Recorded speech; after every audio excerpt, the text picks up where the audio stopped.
الحمد لله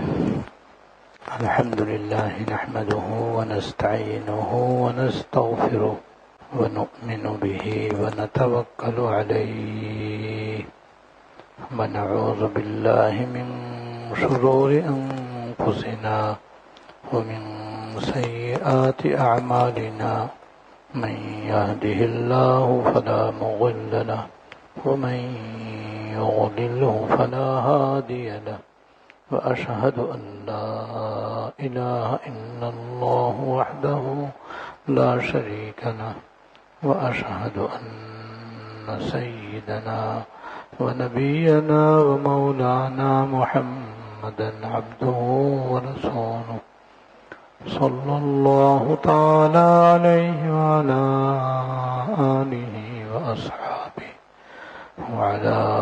آله وأصحابه وبارك وسلم تسليما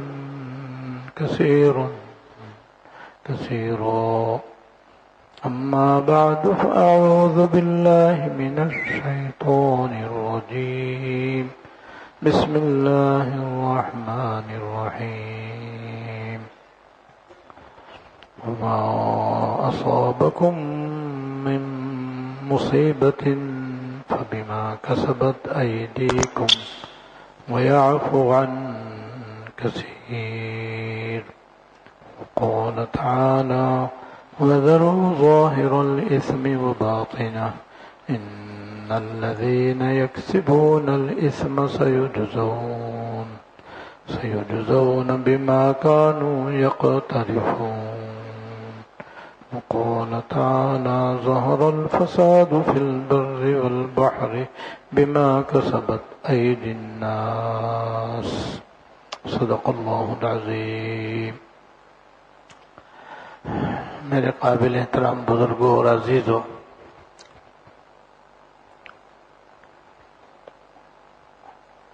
آج آپ کی خدمت میں یہ بیان کرنا ہے کہ رمضان المبارک کی برکتیں، رحمتیں، مغفرتیں اور اجر و ثواب جو اللہ جل شانہ نے انشاءاللہ ہم سب کو عطا فرمایا ہے،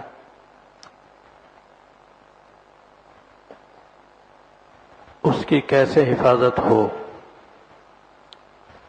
اور کس طرح اس میں ترقی ہو، وہ اعمال بیان ہو رہے ہیں۔ اکثر اعمال کا بیان ہو چکا ہے، آخری عمل آج انشاءاللہ بیان ہوگا۔ آج جو عمل بیان ہوگا وہ سب سے زیادہ ضروری ہے، سب سے زیادہ اہم ہے، اور اب تک جو اعمال بیان کیے گئے ہیں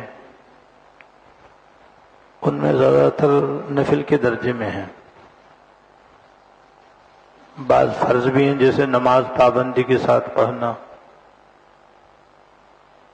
اور مردوں کو جماعت سے نماز ادا کرنا، تو نمازیں فرض ہیں، جماعت واجب ہے۔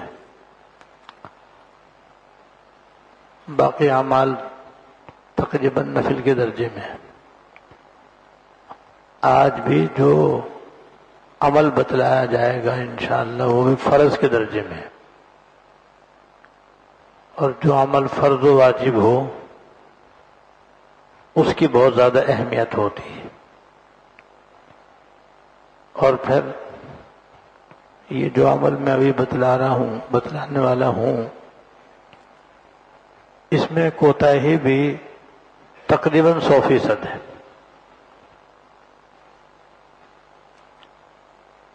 یعنی ہر نیک و بد اس میں مبتلا ہے۔ جو دین سے غافل ہیں وہ تو ہیں ہی، جو تھوڑا بہت دین جانتے ہیں، دین کے مطابق عمل کرنے کا اہتمام کرتے ہیں، وہ بھی اس میں مبتلا ہیں اللہ ماشاءاللہ۔ اس لحاظ سے اور زیادہ اس بات کو توجہ کے ساتھ سننے کی ضرورت ہے۔ رمضان مبارک کے سلسلے میں اور روزے فرض کرنے کے سلسلے میں اللہ تعالیٰ نے یہ فرمایا ہے لعلکم تتقون، تاکہ تم متقی بن جاؤ۔ یعنی رمضان شریف کا مہینہ اللہ تعالیٰ نے متقی بنانے کے لیے عطا فرمایا ہے۔ روزے رکھنے کا اصل مقصد یہی ہے۔ رمضان شریف کی تمام عبادتوں کا یہی مقصود ہے۔ گویا پورا مہینہ اللہ پاک نے ہمیں اس لیے عطا فرمایا ہے کہ ہم گناہوں سے بچنے والے ہو جائیں اور اللہ تعالیٰ کے احکام بجا لانے والے بن جائیں، کیونکہ اللہ تعالیٰ کے حکم کو بجا لانا اور گناہ سے بچنا اسی کو تقویٰ کہتے ہیں، اور جس کے اندر یہ صفت پیدا ہو جائے اسے متقی کہتے ہیں۔ اور سارے دین کے خلاصہ یہی ہے، سارے دین کے خلاصہ تقویٰ ہے۔ تو اللہ تعالیٰ نے رمضان شریف کے روزے اس لیے رکھوائے تھے کہ ہمارے اندر صفت تقویٰ پیدا ہو جائے۔ اسی لیے تراویح پڑھوائی گئی کہ ہمارے اندر تقویٰ پیدا ہو جائے۔ ان کی فضیلت بھی اللہ پاک نے یہی رکھی ہے کہ جو اللہ تعالیٰ کی رضا اور اس کی خوشنودی کے لیے روزہ رکھے گا اس کے پچھلے تمام گناہ صغیرہ معاف ہو جائیں گے۔ جو آدمی تراویح اللہ تعالیٰ کی رضا کے لیے پڑھے گا اس کے سارے پچھلے گناہ صغیرہ معاف ہو جائیں گے، اور رات دن رمضان شریف میں اللہ تعالیٰ کی مغفرتوں کی اور رحمتوں کی بارش بخشش کے لیے ہوتی ہے، مغفرت کے لیے ہوتی ہے، گناہوں سے پاک و صاف کرنے کے لیے ہوتی ہے۔ اور اللہ تعالیٰ نے سرکش شیاطین رمضان میں قید کر دیتے ہیں، اس کا مقصد بھی یہ ہے کہ تاکہ مسلمان ان کے بہکاؤ میں نہ آ سکیں اور زیادہ سے زیادہ گناہوں سے بچیں اور اللہ تعالیٰ کا حکم بجا لائیں۔ اور روزہ رکھنے کی بھی یہ خاصیت ہے، کیونکہ روزے میں جب آدمی کھانے پینے سے بچتا ہے تو انسان کی وہ شہوت جو گناہوں پر ابھارتی ہے کمزور ہو جاتی ہے۔ جب کمزور ہو جاتے ہیں تو گناہ کے تقاضے بھی کمزور ہو جاتے ہیں۔ تو پورا مہینہ اللہ پاک نے گناہوں سے بچنے کی ٹریننگ کے لیے رکھا ہے۔ اب ایک مہینے کی ٹریننگ تو ہم نے لے لی، لہذا بے حد ضروری ہے کہ رمضان کے بعد اس ٹریننگ کا اثر باقی رکھیں۔ وہ اثر یہ ہے کہ جیسے رمضان شریف میں گناہوں سے بچنے کی کوشش ہو رہی تھی، اب رمضان کے بعد اس سے زیادہ کوشش کرنے کی ضرورت ہے، کیونکہ اب تو رمضان شریف جا چکا۔ رمضان شریف کا جو موسم بہار اللہ پاک نے خصوصی انتظامات کے ساتھ گناہوں سے بچنے کے لیے عطا فرمایا تھا، وہ موسم بہار جا چکا۔ شیاطین بھی سب آزاد ہیں، نفس و شیطان بھی اپنی جگہ بحال ہے، اور روزہ بھی نہیں ہے جس سے گناہ بچنے میں آسانی ہوتی ہے، تراویح بھی نہیں ہے جس سے گناہوں سے بچنے میں سہولت ہوتی ہے۔ تو اب اور زیادہ ضروری ہے کہ ہم اور آپ سب مل کر روزمرہ کی زندگی اس طرح گزاریں کہ اس میں گناہ نہ ہو،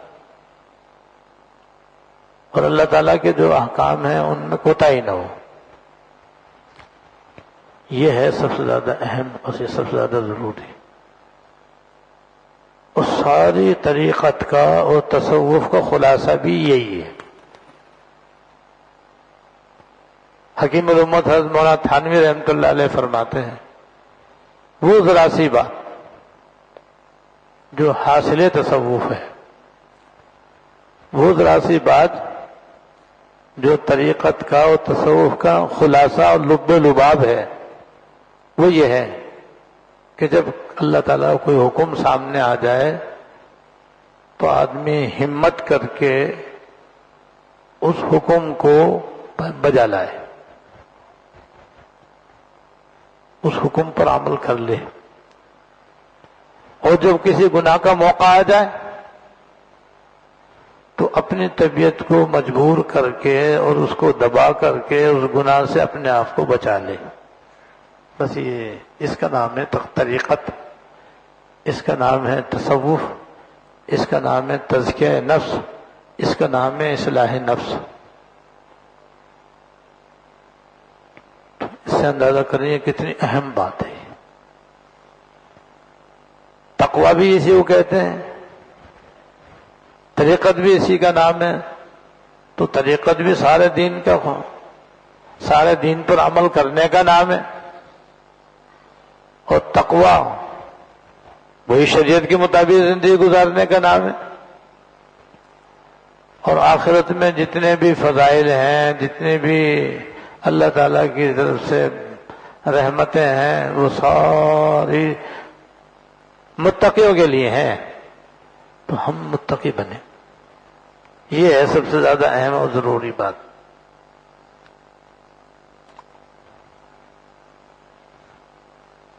اور سارے دین و خلاصہ دو باتیں ہیں، سارے دین و خلاصہ دو باتیں ہیں کہ کچھ احکام اللہ تعالیٰ نے کرنے کے بتائے ہیں، یہ فرض ہے، یہ واجب ہے، یہ سنت ہے، یہ مستحب ہے۔ یہ کرنے کے جو اعمال ہیں یہ ان کے درجات ہیں، یہ فرض، واجب، سنت، مستحب، یہ درجات ہیں ان اعمال کے جن کے کرنے کا حکم ہے۔ فرائض بھی بہت سارے ہیں، سنتیں بھی، واجبات بھی بہت سارے ہیں، سنتیں بھی بہت ساری ہیں، سنتیں موقدہ غیر موقدہ بھی بہت ساری ہیں، نوافل بھی بہت سارے ہیں۔ اور دوسرے کچھ احکام اللہ تعالیٰ نے بچنے کے لیے دیے ہیں، ان کے بھی درجات ہیں۔ جو سب سے اونچا درجہ ہے بچنے کا، وہ اسے کہتے ہیں حرام۔ پھر دوسرا درجہ ہے ناجائز، پھر تیسرا درجہ ہے مکروہ تنزیہی، جس کو خلاف اولا بھی کہتے ہیں، اسی کو گناہ کبیرہ بھی کہتے ہیں، گناہ صغیرہ بھی کہتے ہیں۔ تو گناہ کبیرہ ہو یا گناہ صغیرہ، حرام ہو یا ناجائز، یہ سب بچنے کی چیزیں ہیں۔ حرام بھی بے شمار ہے، ناجائز کام بھی بہت سارے ہیں، مکروہ کام بھی بہت سارے ہیں۔ سارا دین کے خلاصہ دو باتیں ہیں کہ کچھ کرنے کے احکام ہیں، کچھ بچنے کے احکام ہیں۔ متقی اسے کہتے ہیں جو کرنے کے کام کو کرے اور بچنے کے کام سے بچے۔ روزے رکھنے کا بھی یہی مقصد ہے، رمضان شریف کا مہینے کا بھی یہی مطلوب ہے۔ جب یہ مطلوب ہے تو بھئی یہ سب سے زیادہ اہم اور ضروری بات ہے، اور اسی کی آج کل بے حد کمی ہے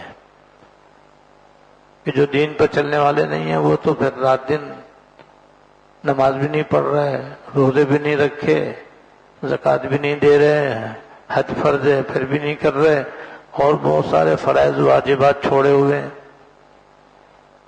اور جن کاموں سے بچنا چاہیے، جن کو گناہ کہتے ہیں، اس میں رات دن ڈوبے ہوئے ہیں۔ یہی حالت تقریباً ان لوگوں کی ہے جو معاشرے کے اندر، عوام کے اندر دیندار کہلاتے ہیں۔ وہ کچھ فرائض ادا کرتے ہیں، کچھ نوافل ادا کرتے ہیں، کچھ سنتیں بھی پڑھ لیتے ہیں، لیکن جب گناہ کا موقع آتا ہے تو اس گناہ سے بچنے والے بہت کم ہیں۔ گناہوں سے بچنے والے بہت کم ہیں، جس کی وجہ سے وہ بھی دین پر پوری طرح عمل پیرا نہیں ہے۔ اور اللہ تعالیٰ قرآن شریف میں یہ فرماتے ہیں کہ یا ایھا الذین آمنوا ادخلوا فی السلم کافہ، اے ایمان والو اسلام میں پوری طرح داخل ہو جاؤ، یعنی پوری طرح عمل کرو۔ پوری طرح عمل کرنے کا یہ مطلب ہے کہ جو کرنے کا کام ہے وہ بھی پابندی کے ساتھ کرو، اور جو بچنے کے کام ہیں ان سے بھی پابندی کے ساتھ بچو. یہ نہیں کبھی بچے کبھی کر لیا، کبھی بچے کبھی کر لیا، یہ نہیں، یہ کمال نہیں ہے، یہ نقص ہے، کمی ہے یہ ہمارے اندر. لہذا بھائی ہم سب کو چاہیے کہ تقوی اختیار کریں اور اللہ تعالیٰ کا حکم نہ بجا لانا اور اللہ بچائے گناہ سے نہ بچنا، اس میں سراسر ہمارا ہی نقصان ہے. اور ہمارا یہ نقصان 3 جگہ ظاہر ہوگا. صرف دنیا تک یہ نقصان محدود نہیں ہے، 3 جہانوں میں اور 3 عالموں کے اندر یہ نقصان پیدا ہوگا جو ہمیں بھگتنا ہوگا، اللہ بچائے. سب سے پہلے تو اس کا نقصان دنیا ہی میں آئے گا، مصیبتوں کی شکل میں، پریشانیوں کی شکل میں، حادثات کی شکل میں، سانحات کی شکل میں، قسم قسم کی بیماریوں کی شکل میں، آفات و بلیات کی شکل میں، بے سکونی، بے چینی، بے قراری کی شکل میں، مہنگائی بے انتہا بڑھ کر معاشی پریشانی کی صورت میں، ظالم حکمرانوں کی مسلط ہونے کی مصیبت اور آفت لاحق ہوگی. یہ دنیا کا نقصان ہے. بے چینی، بے قراری، بے سکونی تو عام ہے، دیکھ لو. تو ایسی ایسی پریشانیاں، ایسی ایسی تکلیفیں، ایسی ایسی بیماریاں پائی جاتی ہیں کہ انسان ان کو سن کر دیکھ کر کانپ جائے. اس کی ایک بڑی وجہ ہمارے اپنے اپنے گناہ ہیں اور اللہ تعالیٰ کے احکام پر عمل نہ کرنا ہے.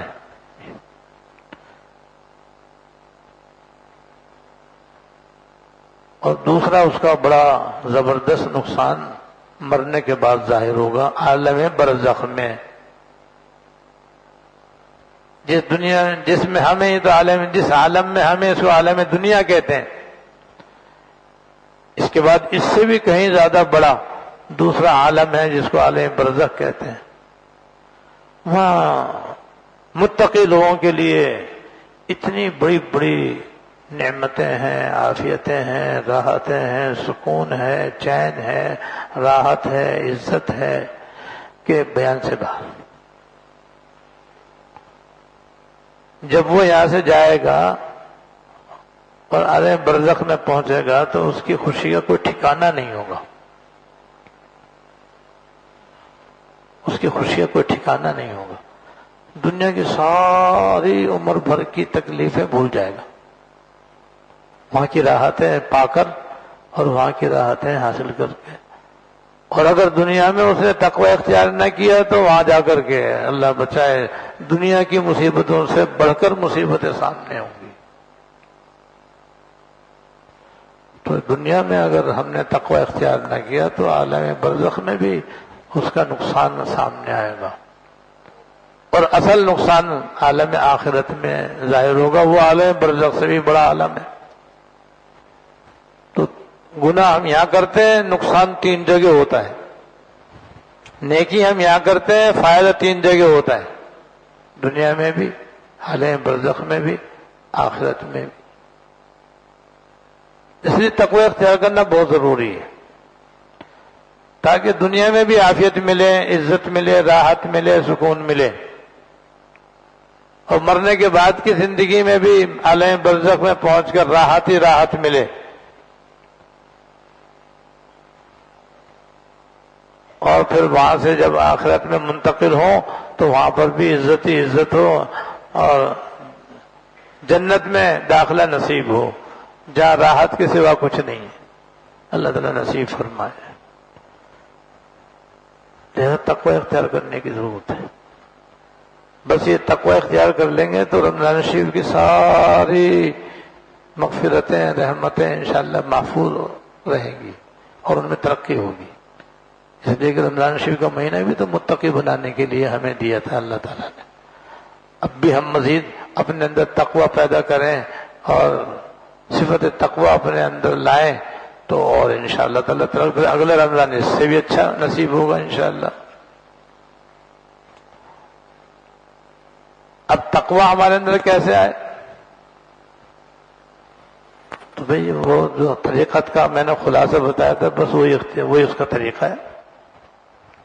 تصوف کا خلاصہ میں نے ابھی بتلایا، طریقت کا خلاصہ میں نے ابھی بتلایا حضرت تھانوی رحمۃ اللہ علیہ کے حوالے سے۔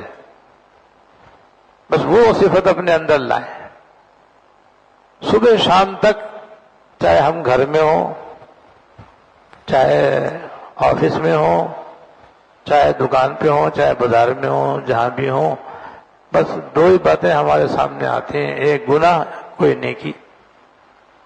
تو جب کوئی نیکی سامنے آئے، چھوٹی یا بڑی، اس چھوٹی یا بڑی نیکی کو معمولی سمجھ کر نہ چھوڑیں۔ معمولی نیکی بھی اگر ہو تو کر لیں بس، اور اگر اسی وقت کر سکتا ہوں اسی وقت کر لیں، یہ نہیں کہ بعد میں کر لیں گے، بعد میں زندہ بھی رہیں گے نہیں رہیں گے کچھ پتہ نہیں۔ جب کوئی نیکی سامنے آ جائے، جب کوئی نیکی سامنے آ جائے تو بس بلا تاخیر اس کو کرنے کی عادت ڈالیں، کرتے رہیں۔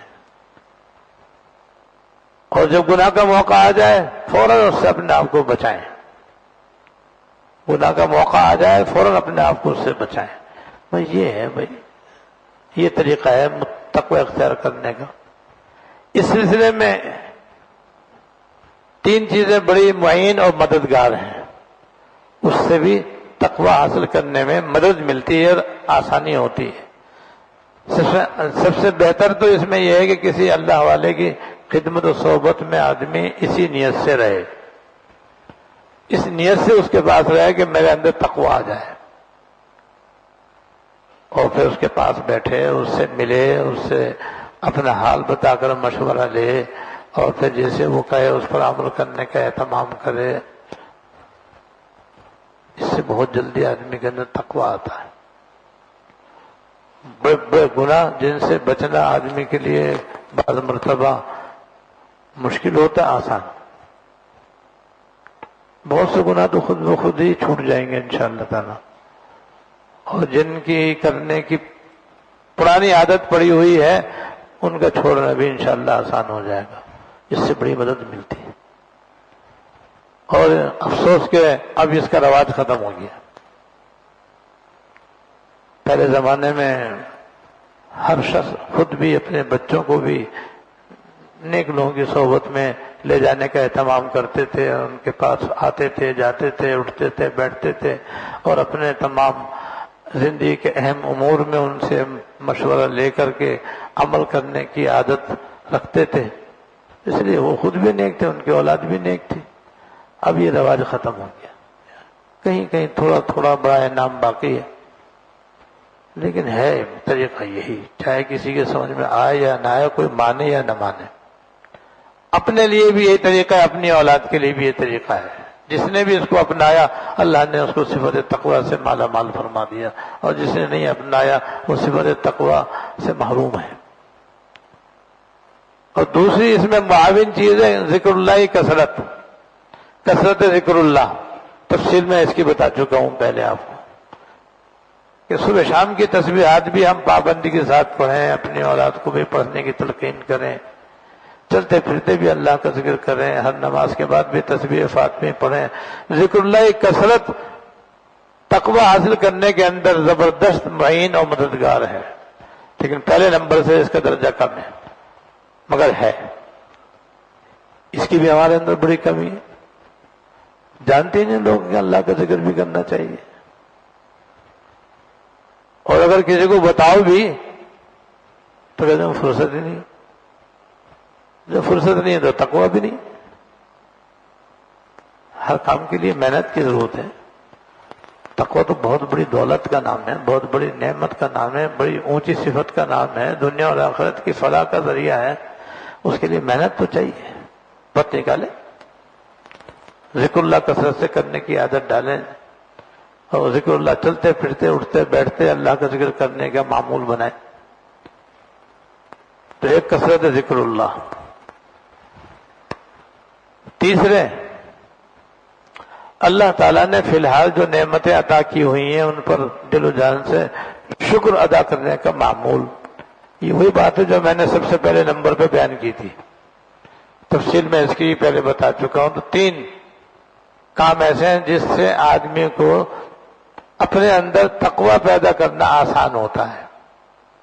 سب سے پہلے تو نیک صحبت، متبع سنت، متبع شد اللہ والوں کی خدمت و صحبت، اور ان کی صحبت میں بیٹھ کر کے اپنے حالات بتا کر مشورہ لینا، عمل کرنا. ویسے خالی وہاں جا کر بیٹھنا بھی فائدے سے خالی نہیں ہے، مگر پورا فائدہ نہیں ہوگا. پورا فائدہ ایسا جیسے مریض ڈاکٹر سے باقاعدہ رابطے میں رہ کر اپنا علاج کرواتا ہے تو صحت یاب ہو جاتا ہے، ایسے یہاں پر بھی. دوسرے نمبر پر ذکر اللہ کی کثرت. تیسرے نمبر پر اللہ تعالیٰ کی عطا کردہ نعمتوں کو دل و جان سے شکر. بس یہ 3 کام کرنے سے اللہ تعالیٰ صفت تقوی عطا فرما دیتے ہیں. اللہ تعالیٰ مجھے بھی اور آپ کو بھی متقی بننا نصیب فرمائے. وآخر دعوانا الحمدللہ رب العالمین.